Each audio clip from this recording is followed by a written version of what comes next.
Please note that the views expressed on this program are those of the individuals who speak them, and not necessarily those of Portsmouth Community Radio, its Board of Trustees, members, volunteers, or underwriters.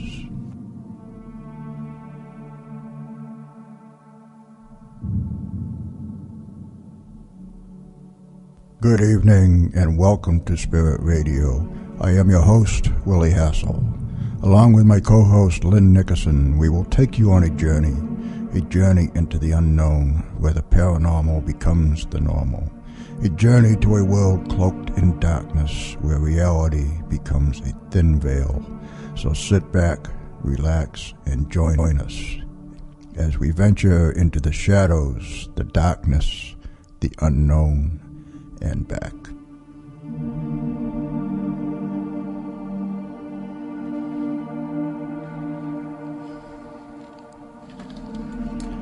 And good evening once again, and welcome to Spirit Radio, the Paranormal Experience, the Halloween edition. I am your host, Willie Hassell, your gatekeeper to the dark side, your guide to the realm of the unknown, the unseen, the unthinkable. And she is the always lovely, she is the mystical, she is the mysterious Lynn Nickerson. I'm a witch tonight, though. You're a witch tonight? Yes. Which one? I'm not lovely tonight. You're a lovely witch. How are you? I'm good. We have really a pleasant Halloween tonight. It's not too freezing. No, it's not bad at all. A little parade outside. Yeah. And we have the studio all decorated up. It is. It looks just lovely. Yes. I don't know if we can catch the camera. when we hit YouTube with this, you'll be able to see that. Yes, we got skeletons all over the place. It's so homey feeling. So homey feeling. All right. So shall we? We have a really tonight's spooky guest lined up tonight. I can't wait to hear his stories.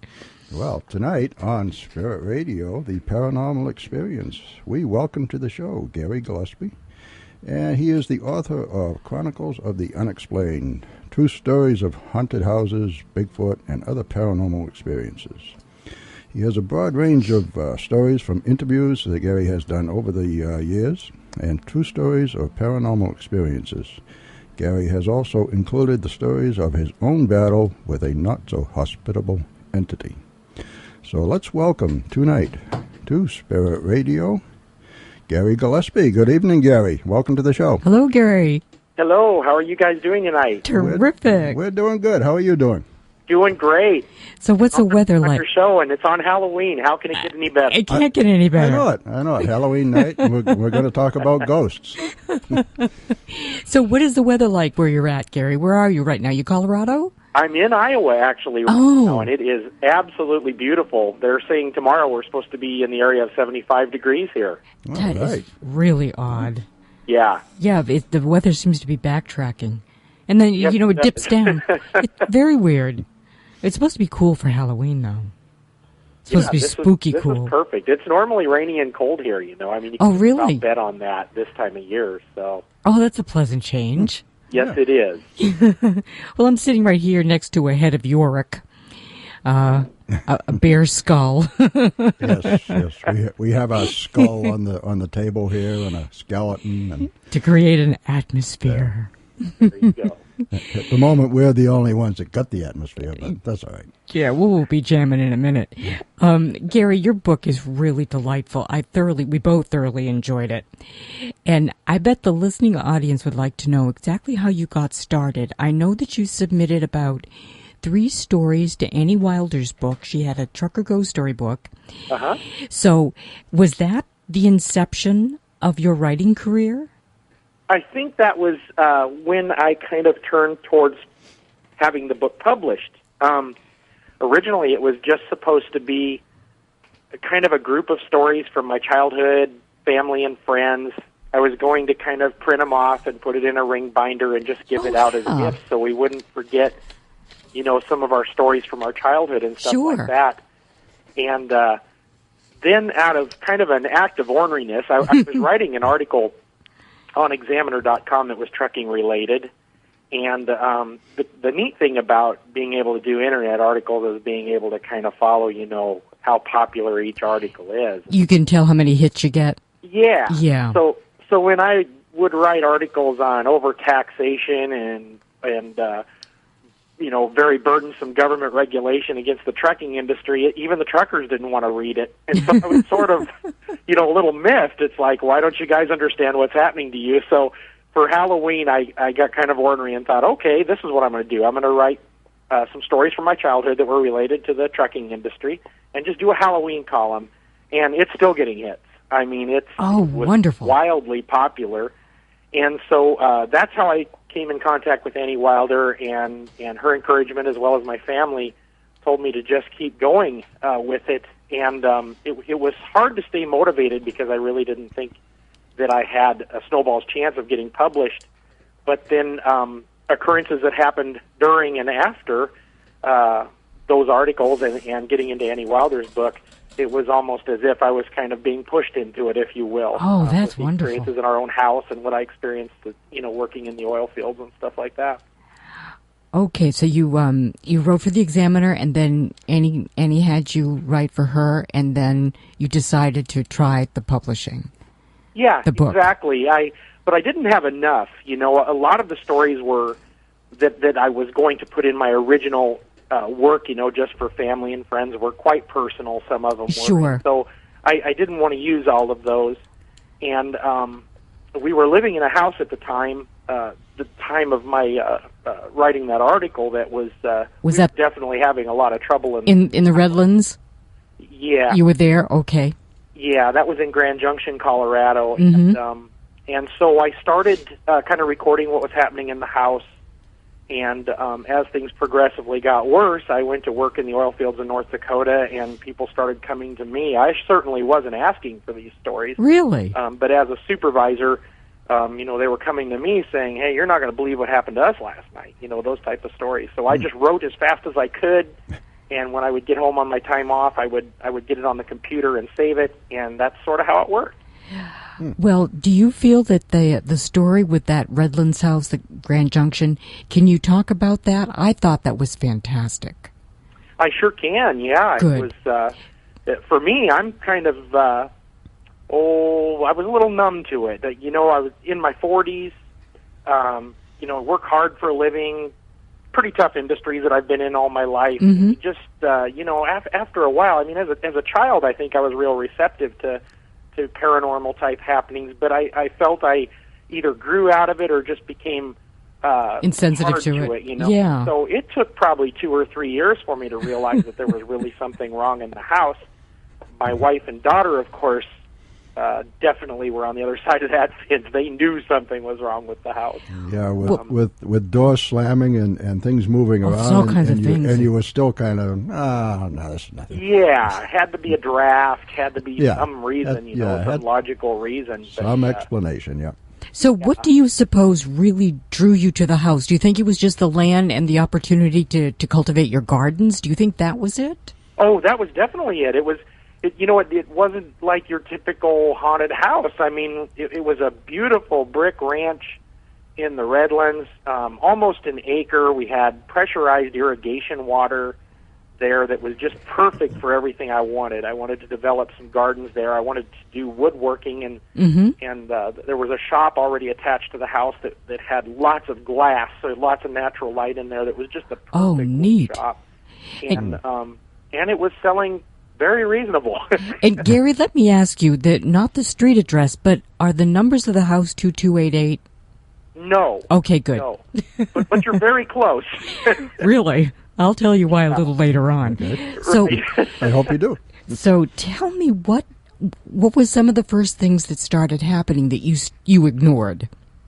Well, for me, it was I lived in the house about 3 weeks before my family arrived from the Front Range, and I was working an enormous amount of hours. I would only have about 8 hours in the house every day, and it was during the day. I worked overnights.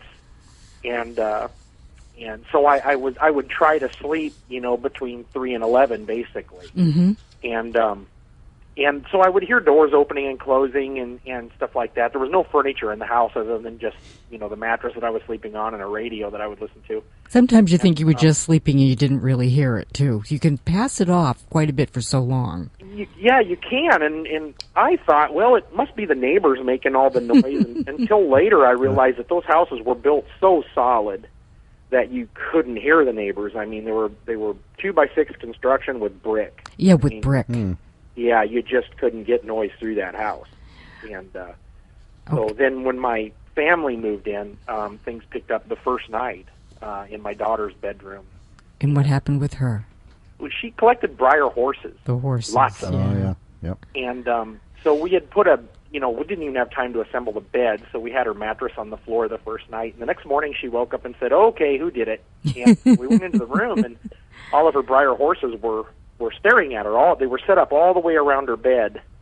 And we put her to bed the night before. She had no time to unpack them. I don't know how we would have never been able to figure out which box they were in. And but there they were. And so I just thought maybe it was something she did in her sleep. The anxiety of the move and all that type of stuff. Maybe she just didn't remember setting it up. Yeah. As time went on, more and more things were happening in that room and with her directly that, obviously showed some sort of an attachment to my daughter. Yeah, that was the room where a lot of the activity went on, huh?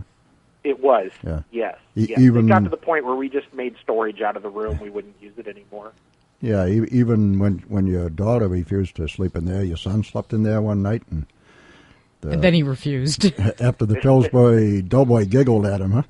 That's right. Yeah, yeah. My son, he was kind of trying to be the tough guy. I think he might have been 15, 16 years old at that time, and so he had loaned his room to a guest and said, "Oh, I'll just go ahead and sleep in Aaron's bedroom, and that'll be okay." And he was out of there by about 2:00 in the morning. That was all over with. I've had enough.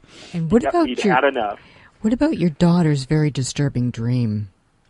Yeah, that one was I guess kind of leading up to that, and I don't know if they are related. I would assume they are, but as we were modeling my son's bedroom, we had found some children's books that were sort of aimed towards a young girl, in the walls, and I couldn't figure that one out. It just didn't make any sense why somebody would put those books in the wall. Like tucked in the bays of the wall?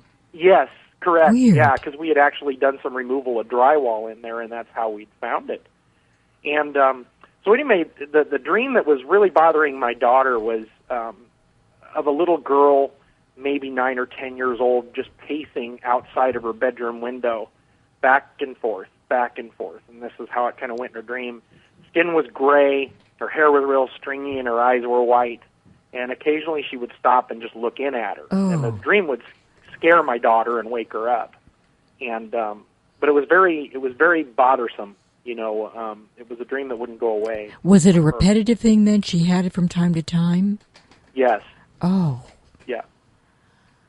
So did you ever find out if there had been either a child that died there or a daughter adopted?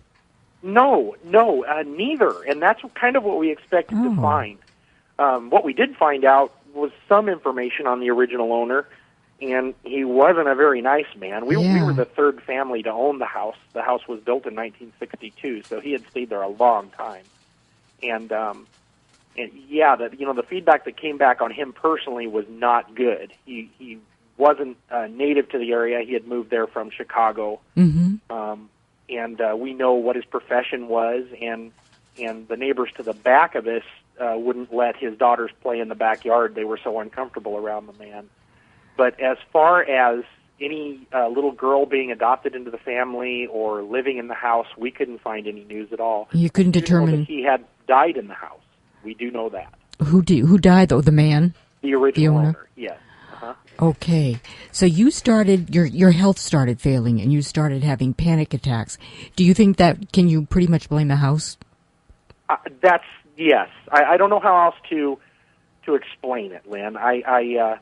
It was very strange. I mean, it was so bad, and I'm so used to working out in the field or being, away from home for days at a time, unfortunately, but that's how I make my living, And that I was almost afraid to be out of town because I kept thinking, boy, I just need to stay close to a hospital. I'm just not feeling right. I was way too young to be feeling that bad. But looking back, was it just fatigue? I could never sleep in the house when I was there. Oh, that's disturbing. An unbelievable feeling of stress, all the time, and really with no reason. Life was pretty good. And it was turning into feelings of heart attack. I mean, numb fingers, numb left arm, tingling left arm, that's not good. breath, No. to the point that I went to the ER 3 times. And even had one doctor look at me and kind of laugh. I think maybe he thought I was, pulling his leg. Really? Yeah. Well, then I imagine some of the stress was due to the fact that you had to go off on your job and leave the family alone, and they had to deal with the house. Yes. Towards the end of our stay in the house, which was, we were about 6 years in the house. The last 2-3 years, it was kind of traumatic. Yeah, I didn't like leaving him behind. My son was a big boy. He was very mature, and so I felt good that he was there, with the family to kind of keep an eye on things. But sometimes it would be him that would give me a call and say, Dad, you're not going to believe what happened in the house tonight, And when my daughter was left, alone, like when she'd come home from school and be alone at the house, things were definitely much more active, to the point that my wife would just pick her up from school and take her to work with her so they could go home together, because she just didn't want to be in the house alone at all. So you wound up going to a doctor that was really quite empathetic about your situation, right? Oh, very much so. Yeah. So what did she suggest you do? I'm sorry? What did she suggest you do? Well, she, right out of the gate, I mean, within probably a week, had suggested church. She said, because we weren't regular churchgoers at that time, so we did. And it helped me with the stress and the fear of leaving home and leaving my family. They had somebody to rely on, right? Yeah. Yes, it did. But as far as the activity in the house, it didn't do anything. If anything, it got worse. She would even invite us over. We'd spend a Thanksgiving with her, an Easter with her. She would just invite us over and just say, hey, come over. And I think she knew we needed the rest. We needed to get away from the house. Yeah. Yeah. So when you first went to her, when she suggested going to the church, you had told her what was going on in the house then? No. No, you hadn't? Oh, okay. No. I hadn't made any mention of that at all because I thought she would think I was crazy. So how did she intuit that? I'm sorry? How did she intuit that? How did she grab onto the idea that it was something other than something physically wrong with you? Yeah, that's what I was wondering. Yeah, I think she had to have sensed something around us. I can't explain it, and we never really discussed it at that level. She knew that obviously that I was experiencing stress of some sort. She must have been psychic, and she didn't want to talk about it for fear that it probably wasn't part of your belief system either. That's kind of how I would take it. Yeah, I sure would. I mean, as time went on, we started to tell them, what was going on in the house, her and her husband both, and her husband would come over to the house to help me try to get, some of the remodeling work done. And, through her and the church, they had given us some suggestions on things that we could do to try to clean up the house a little bit, in case there may be something in the house that might be attracting this type of activity. And so we cleaned up things that could have been considered, an idol or something a little outside of the Christian faith, if you will, like images of Coco Pelli, for example. We got those out of the house, hoping that, maybe that would help clean things up a little bit. Anything, what do we do? That's kind of what was on our mind, is what are we doing to cause this? Yeah. So I'm sure the listening audience would like to know exactly what happened. I know that you had a lot of doors slamming, that the TVs, the electrical appliances would come off and on by themselves, right? Correct. The fan moved around. Yeah, the computers came on every morning at 2 a.m., was it? Yes. That's awful. Between 2 and 3 was probably the most fun in that house. Yep. Well, how did you stay there for 6 years? Stuck it out. I love the place. I was very content with the West Slope of Colorado. I love the weather. I love the opportunities for my family, the recreation. We had a lot of life to live there, but it was just getting tough to stay in that house. I don't know how you did it. The incident with the fan, I think, was probably sort of an eye-opener for me, not being able to explain how a fan could move against itself and actually pull covers and off of our bed and stop the motor. I couldn't believe, how I couldn't understand how that happened. To this day, I can't, make any explanation for it. But I would think that one of the last pieces of that you could take was the prom photo that your son had taken when he sent that to you. Wasn't that disturbing? That was the straw that broke the camel's back. That's because what I could thought. Actually attach an image to whatever it was that was in our house. And I have it on my computer in front of me right now. No kidding. And, could you describe it? Well, I'm sorry? Could you describe it, Gary? Yeah. They look like they're made out of cigarette smoke. That's how I would describe how the image is in the picture. Now, my mother had taken 3 photos of my son and his girlfriend for prom.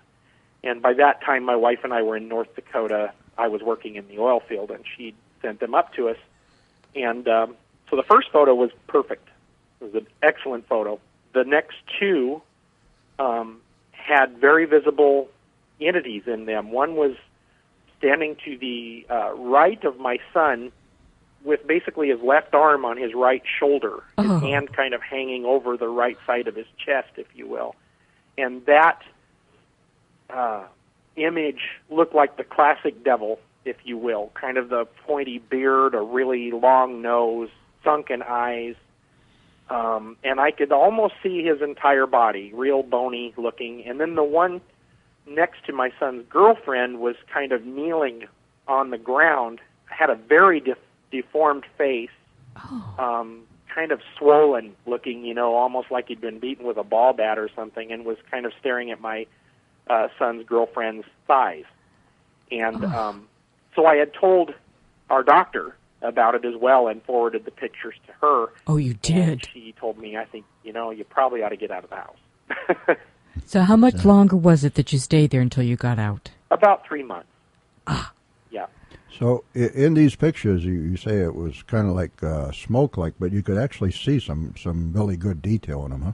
You could, yes. And the sad thing was we couldn't get them to come out well enough to publish in the book because I really wanted those pictures in the book for people to see. Yeah. But on a flat-screen computer monitor, if you can lean the monitor back, it's kind of funny how it works because I'll try different, like Photoshop, if you will, or something to try to bring the details out of the picture. But what works best is to lean the screen back. And boy, do they pop out at you then. Yeah. Yeah, and then again, too, if it's color, you can't really do it in a black and white, so... No. That's too bad you couldn't get them published. Yeah. Okay, so how about, I'd be interested in knowing just maybe an anecdotal tale or two of what happened to you or others in the oil field. Yeah. Well, the first occurrence, first of all, it's just severe weather up there. We started in... February, early March, and boy, what a lesson on how North Dakota can be in the wintertime. And I absolutely love that state. I have a very deep love for that area now, but the extremes of the weather are something else. One morning, I was a supervisor up there for a trucking operation, and we hauled wastewater and crude. And 99% of our work was on the MHA reservation, which is the Mandan-Hidatsa-Arikara reservation, which is over by Newtown, North Dakota. And our swaps were at 5 a.m. and 5 p.m. So the guys would have 12-hour shifts, and they would swap with other drivers for their trucks. So basically we had 2 crews per truck, one night, one day. And we had one truck that was well over 2 hours overdue. And he had come in with an incredible story about running into a man on a well site at about 2:30 in the morning on the res. And these are very isolated well sites in those days. Back in 2011, everything was just kind of in its infancy and up there. And so anyway, what he had heard was the door on the well house basically open and close and slam shut. And so he kind of went up to investigate who was on that site, because that's a breach of security. That becomes kind of a federal issue if somebody's on these well sites and they're not supposed to be there. And he'd come face to face with a very dark and very scary-looking man, he told me. And the cool thing was is he had a sheriff's report and a tribal police officer's report to the event, as well as one of our truck pushers who was called to the scene for a breach of security. The driver told me the man turned and just ran off into the dark. Well, this was in March, and we were actually experiencing some warm weather, and we had a base of ice, but a lot of slush and mud on top of the ice, and then, between 18 and 20 inches of snow, out around the well sites where the bulldozers had pushed the snow out and stuff like that. Mm-hmm. And the man left no footprints. And he left no footprints? Left no footprints. Yep, that's the story. Oh, dear. And so the tribal officer took him very serious. I think he's probably a much more spiritual man than most of the guys that work at those sites. Yeah. And I wanted to say a prayer over him. And, the more I would investigate those scenarios, the more I would find that a lot of the natives up there believe that it's kind of an omen. Like a skinwalker situation, and it's bad. Yes. Yeah, bad juju. There's a fear that their people's soul is basically going to be taking away. Part of the with the oil industry. The love of money and greed is going to overpower the people and destroy them. Well, it's very nice that the tribal officer, said a prayer over him, because I really think that from what I've heard of skinwalkers, it's a very negative situation. Well, Gary, we are at the bottom of the hour. We're going to take a break here. We're talking to Gary Gillespie. He's author of Chronicles of the Unexplained, and we're going to come back and talk to Gary about some more of his ghost stories. So don't go away. Supernatural Magazine, the UK's newest paranormal magazine, provides support to Spirit Radio, the Paranormal Experience. It is the magazine's goal to bring every aspect of supernatural news and research from around the world under one roof to create a universal platform for all those interested in the supernatural. More information is available at supernaturalmagazine.com. You are listening to Spirit Radio, the Paranormal Experience on WSCA 106.1 FM, and we'll be right back after this short break.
And you are listening to Spirit Radio, the Paranormal Experience, on WSCA 106.1 FM in Portsmouth, West End, where programming is made possible by you and by Full Circle Community Thrift Store, a nonprofit that uses store proceeds to help individuals living with cancer who find it difficult to maintain their homes and provide for their families. Located on Route 236 in Elliott, Maine. And from the community calendar, the KRI Center for Consciousness Studies in Stratham, New Hampshire, is excited to announce a trio of special events starting on Thursday, November 19th, with the Mile Wide Project with Dr. Joel Glenn Wixon, a performance-based suicide prevention project focusing on creating space between impulse and action by enhancing consciousness. Combines musical and therapeutic work with his personal experiences of hearing and declining the invitations of suicide events. And that starts at 6:30 p.m. And then on Friday, November 20th at 7 p.m., members of the Spirit Chasers Paranormal team will be discussing some of their most notable paranormal investigations, the historic James House in Hampton, New Hampshire, a haunted restaurant in Manchester, and Native American massacre site in Rye. On Saturday, November 21st, KRA welcomes paranormal investigators and researchers Paul and Ben Eno, the truth behind the paranormal, with special guest Bill Hall, author of the best-selling The World's Most Haunted House and The Haunted House Diaries. And doors open for that one at 1:30 p.m. And more information, contact V. Roy at KRIPARA.com. or call 603-553-6338. And for our upcoming guest list, which starts with November 7th, we'll be doing our fund drive here at WSCA, and we're going to be, drumming up a little business, but we're also going to entertain you with some of our very own personal ghost stories, some stories that Willie and I have. And I might even sing if you ask, nicely. Oh, all right, I'll keep that in mind. Thank you. November 14th, Mary Sutherland will join us to discuss what her research has revealed regarding the red-haired giants from her book of the same name. November 21st, while browsing the shelves at Barnes & Noble, one of my favorite pastimes, I came across another spine-tingling book titled Haunted Asylums, Prisons, and Sanatoriums by Samuel Queen and Jamie Davis. Jamie, unfortunately, has another commitment, but Samuel will be available, and he's going to retell some of these tales of these very insanely haunted locations. November 28th, another paranormal group out of Massachusetts called Spirit Light Network focuses more on clearing haunted places, but they also help spirits to move on. However, they've just released a book that encompasses this and much more in the way of hauntings, and it's titled Ghosts and Shamanic Tales of True Hauntings. And let me see, last but not least here, December 5th, Willie and I have left this date open, and we're going to be discussing or having one of our paranormal discussions, and we'll be deciding on a topic in the near future. But it's going to be spooky, whatever it is. And that's our upcoming guest list. All right. So right now, let us go back to the phone with tonight's guest, the author of Chronicles of the Unexplained, Gary Gillespie. Welcome back, Gary. Hi, Gary. No. Gary, you there? Did we lose Gary? Something's wrong here. Okay, Gary, I'm going to call you right now. Get you back on the line. I think we're going to have to give him a call back. So, while Lynn is doing that, I might as well read you another community calendar. The Discover Portsmouth is a one-stop central gateway to events and historical sites in the greater Portsmouth area. The center provides all the information you may need to plan your vacation or day visit. Discover Portsmouth is located at 10 Middle Street and is open daily from 10 a.m. to 5 p.m., April 1st through December 23rd. Additional information is available online at portsmouthhistory.org. And I believe we are just about to get Gary back on the line here. All right. Okay, Gary, welcome back. Hello. Oh, I guess we lost you there somehow, huh? Yeah, we sure did. I don't know how that happened. Oh, that's better. Okay. You know, I didn't give you a heads up that we were going to have a bottom of the hour break, and I should have done that. I thought that was kind of a cold cutoff, but I was sure hoping you would be there. Yeah, no, I'm not going anywhere. Okay, terrific. Right. So, the next, you've got so many wonderful stories in there, and of course we won't have time to cover them all. So there were some that I thought might be really appropriate for Halloween. And one of the next one, Gary, was rock and roll. Your title, rock and roll, about was it Ed Gilman? Yes. And his spooky groupie? You bet. I know, everybody'd love to hear about this. Yeah, well, he had kind of an interesting guy. following his band, and we were, I was back in my early 20s back then. That had to have been probably the 1985, I guess, somewhere in that area. And he had a guy that was incredibly dark kind of following him around, to all their little gigs and stuff like that. He would drop by for practices and stuff like that. And they used to joke about him driving an old Gremlin with no mirrors. That's bizarre. And he actually did. I actually saw the car, so, Jeez. I thought they were kind of pulling my leg, just to make the story sound a little better. Mm-hmm. But eventually, he had successfully stolen one of the band members away from the band. I guess a lot of that goes on, in the early phases of a rock band, when everybody's struggling for the next best sound, and hoping they make it big. Did he lure him away with drugs, or was he luring him away to join another band? He lured him away to join another band. Oh, okay. Yeah. And so, but he was a kind of a very, how Ed described him was a very evil individual. And so he decided he didn't want him around him anymore. I can understand. But as the band members and stuff, on nights of practice and stuff like that would talk about him, things would happen. And one night I happened to be there when it happened, and they brought it up his name, and we're kind of talking about him a little bit. And the breaker popped in the garage that we were in, where they were practicing, and went dark. And of course the girls screamed, and we all ran out of the door. And Ed got the power back on. And the drummer's girlfriend had said, "See, I told you, never talk about this guy." She was very upset about it. And as we walked back into the garage, we noticed that the crucifix that was above the drum set was upside down. And Ed was a pretty religious individual, and he always kind of liked to have, some sort of image of Christ around. It just made him feel better. Mm-hmm. And he had noticed that had happened. And that was just one of many things that happened to him through the years. And don't forget what he said, that whenever there was a mention of God or Jesus, this guy went crazy and he started cursing and mumbling to himself. Oh, boy. Saying that he had no respect. Very angry about it. He just exactly like you said, he would mumble to himself, Weird. Talk to himself under his breath. And say he didn't have any respect for the Father or the Son? No, none. That gives me chills. Yeah, it did me too. I was kind of glad that I never had the opportunity to personally meet him. So, what happened? Well, he drifted off his direction. Ed continued on with their new band. He had rented a house on the east side of Des Moines, and things started to happen there. He started having some movement in the house, things disappearing, and, an hour later, a day later, he would find it.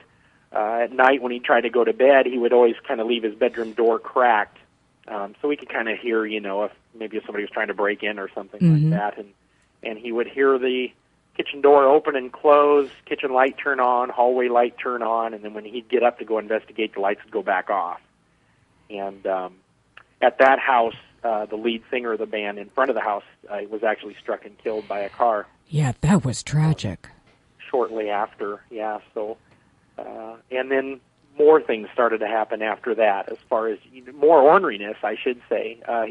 He had a puppy that his girlfriend had bought for him, a little Cocker Spaniel that would start to kind of tune in on something, in the corner of the living room or down at the end of the hallway, and he'd just sit there and bark at it, just drive him nuts. He wouldn't stop. He'd pull the puppy away and take him to another room. The dog would run right back, and like he was kind of identifying that something was in the house. Yeah. So after a few weeks of that, it kind of ended, and we sort of laugh about the fact that little dog maybe just scared it off. What do you suppose happened to this creepy guy? Did he die, or what happened to him? We don't know. None of us do. The last time I had spoken to Ed about him, he says, I really don't know where he went, where he's living, anything. Nobody seems to really know what became of him. So I guess we're all better for that. What do you suppose the connection is with Ed and his girlfriend, that one night she was sleeping and talking backwards? Yeah, that's out there. I can't explain that. It scared him bad. I think to Ed, that's probably the scariest thing that happened to him. Was the night that his tape counter on his VCR, he would always watch MTV. back when they actually played rock music, and it was the age of the hair band. So he would love to record all of his favorite bands. One of them was Dokken. He had to have everything Don Dokken put out, and so he would just kind of wait until those videos came on and he'd record them. And so that's kind of the situation that night, but he fell asleep on the floor and she fell asleep on the couch, his girlfriend did, and he woke up hearing her kind of talking backwards. He had noticed that the tape counter was rolling backwards on his VCR recorder, but it was off. And so I don't know. Chilling, just chilling. The recorder was off, but the counter was running backwards. The counter was running backwards, yes. Okay. How does that happen? I don't know. I wish I could explain it. Well, was there anything else to add to that story? He probably didn't have anything else happen to him after that. Well, he did. It was just activity in the house, doors opening and closing. He did have a friend of his that stayed with him for a while as a roommate, and he had actually run into Ed's room in the middle of the night and woke him up and said that he had felt a dark presence kind of hovering over him in bed and sort of holding him down to bed. And that was one of those occurrences they kind of tied to that dark individual that was hanging around the band for a while. They really felt that he brought evil with him. Could I go back for just a minute? The girlfriend talking backwards. Did they have any idea what she said? No.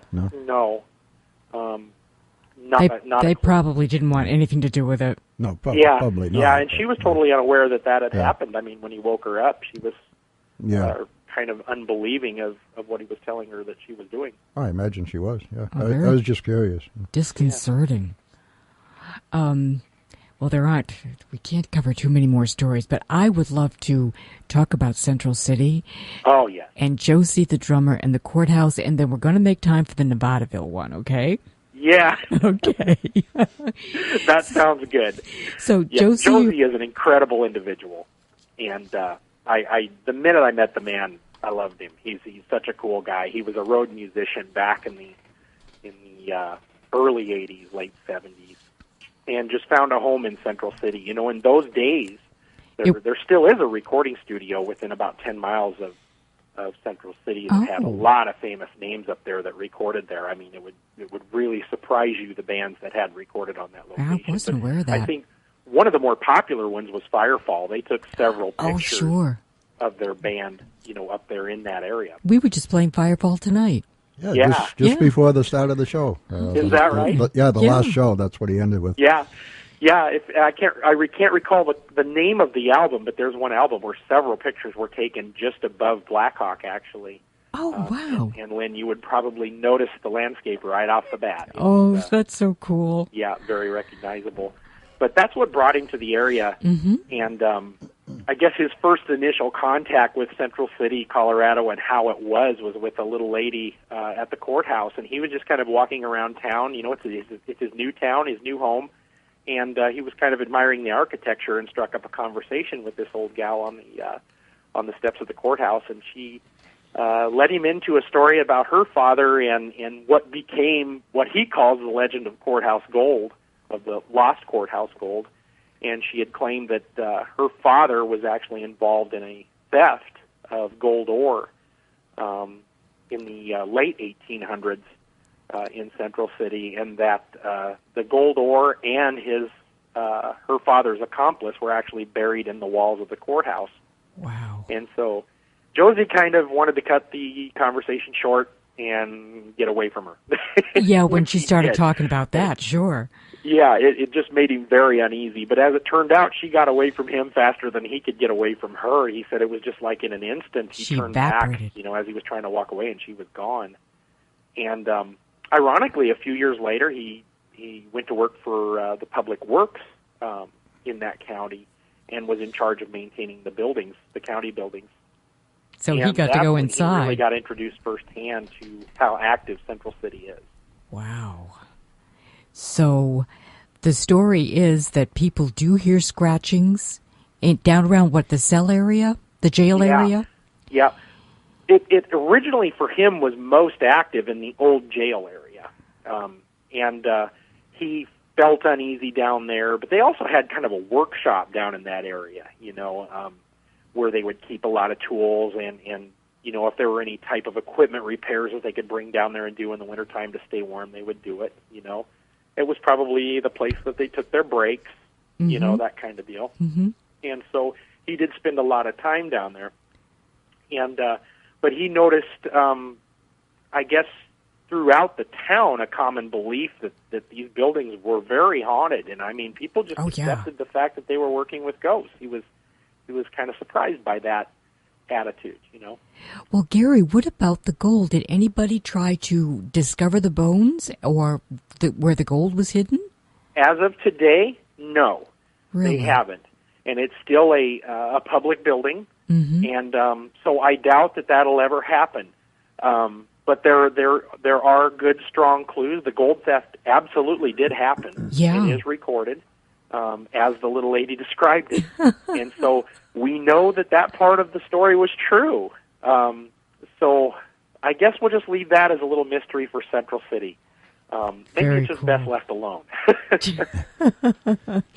What about the little girl? Well, it was your daughter, wasn't it? That went into one of the stores and she didn't have enough money for a music box. Oh yes, yeah.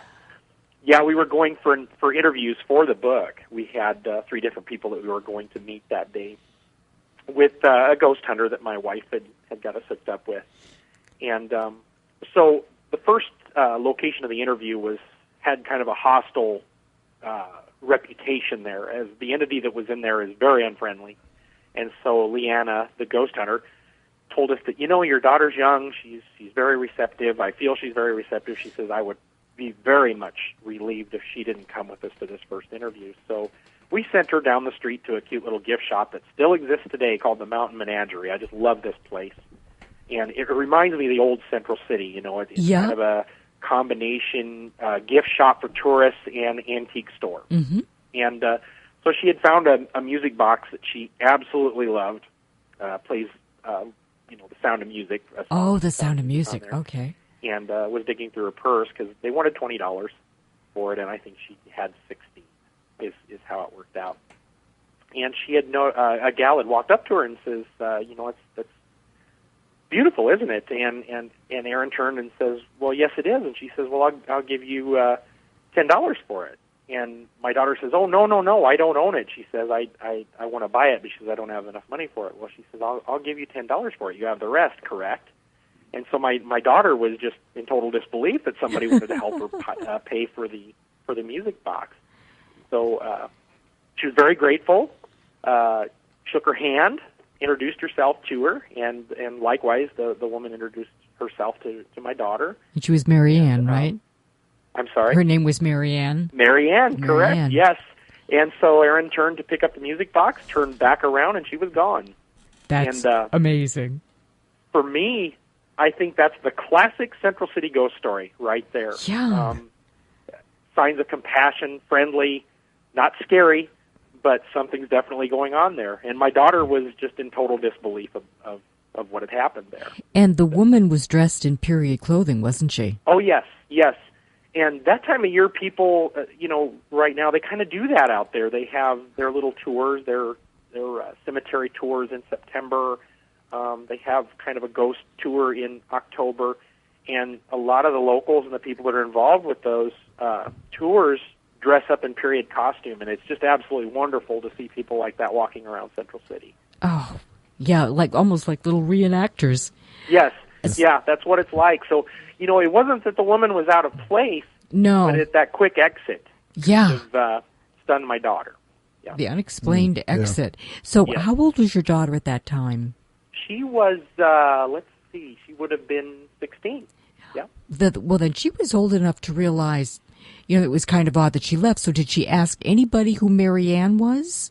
I've been looking around. I started because I was in emergency services in that county, and so I started looking around at employee lists. First of all, I would start with people that worked in the county, because a lot of the people that worked in the county were also involved in these, tours and stuff sure, like that. Yeah. Could never find one, and so. But once again, as deep as she was in the store, there's only one exit, and it was about I would have to say 40 feet from the door where she was at. And there is an upper level and a lower level in that store as well. And, an exit that quick, just impossible. I questioned my daughter on it quite a bit, and it would have been tough. It would have been tough to get out there. And the strange thing is that she actually shook her hand, too. I know. Yeah. She hugged her. Yeah, she gave she her a hugged her, hug too. Yeah. and talked to her. Well, Central City is, an old mining town, and very close to that is another one called Nevadaville. Yes. So people who don't live up there probably aren't aware of this. But you've got an interesting story about a previous owner of the Tollgate Saloon. Yes. And unfortunately, we only have about 3 minutes left. Okay, can you talk fast, Gary? Yes, I hear you. Yep, I got the story from he's actually the curator of the Historical Museum there in Central City. And he had told me about the former owner, who was a woman of the Tollgate Saloon, and her boyfriend who worked there as a bartender. And every night they would close down at 2 a.m. and go for rides. It was just a habit of theirs. They loved to go up and watch the sunrise from somewhere in Gilpin County. And approximately what year? It happened to be the Bald Mountain Cemetery. And so they were walking around the cemetery. It's still dark, but, the sky's starting to lighten up. The sun's on its way up. And she looked over at her boyfriend, and she says, when I die, I'd like to be buried here. She really liked that cemetery and liked that area. It was absolutely beautiful. Lots of unmarked graves in that cemetery, though, and as it turned out at that moment, she was standing on one of them, and the wooden casket underneath her actually collapsed, and she began to sink in the ground and started screaming, "Not now, not now." That had to be one of my favorite stories from the county. Absolutely frightening. I mean, be careful what you wish for, huh? That's right, yeah. She was definitely getting her wish. Instant gratification. Yeah, Very scary. Yeah, I wouldn't want to step on a grave and have it fall in. Oh. No. Were they aware that they were in a cemetery? Oh, yes, they were. Definitely. Okay. But the weird thing about that little cemetery, the Bald Mountain Cemetery, is there are several graves outside. It's fenced off with iron fence. It is, okay. It's very sizable, but there are graves outside of that fence that they yet haven't identified. Oh, that's amazing. There are very few buildings there. Isn't there just like one little string of buildings and that's it? Anymore, there's a lot of buildings in that town.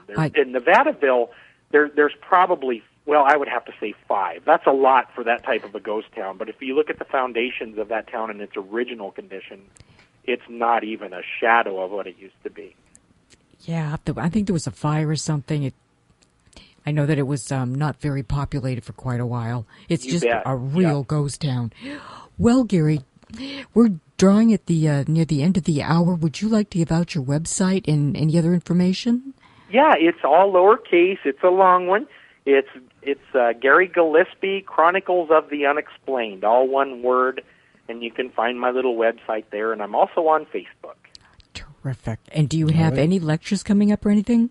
No, nothing yet. I do have a book signing in Iowa, and that'll be coming up here probably in a couple of weeks, the way it's looking. Terrific. And, that's about it for now.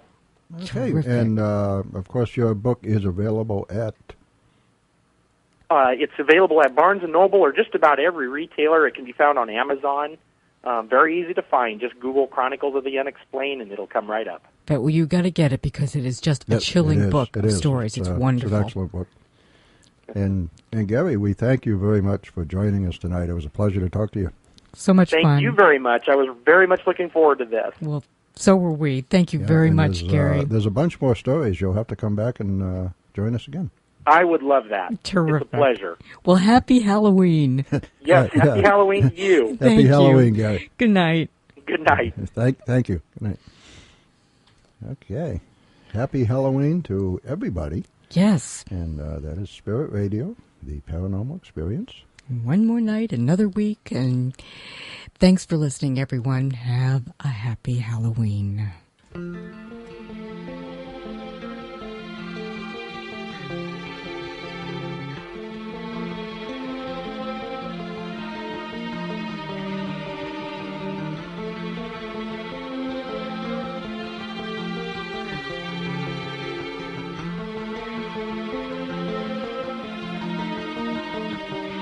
In this one of many possible worlds, all for the best or some bizarre test. It is what it is, and whatever. Time is still the infinite jest. The arrow flies when you dream. The hours tick away, the cells tick away. The watchmaker keeps to his schemes. The hours tick away, they tick away. The measure of a life is a measure of love and respect. So hard to earn, so easily burned. The measure of a life is a measure of love and respect. So hard to earn, so easily burned. Let the fullness of time, a garden to nurture and protect.